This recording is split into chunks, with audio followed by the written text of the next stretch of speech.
জয় Hind student.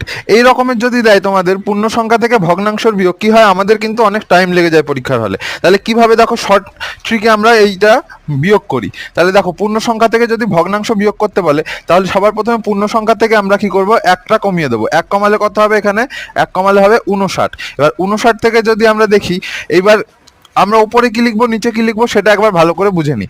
উপরে লিখবো আমরা এই দুটো সংখ্যার মানে লব আর হরের যে গ্যাপটা থাকবে, মানে যে পার্থক্যটা থাকবে, সেটা কিন্তু আমরা উপরে লিখবো।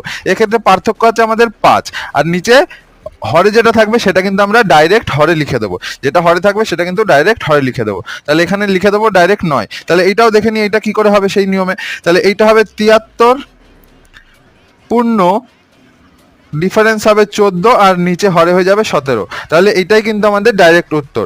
এইরকম আরো নতুন নতুন শর্ট ট্রিক জানার জন্য আমাদেরকে কিন্তু ফলো এবং সাবস্ক্রাইব করে নিতে হবে।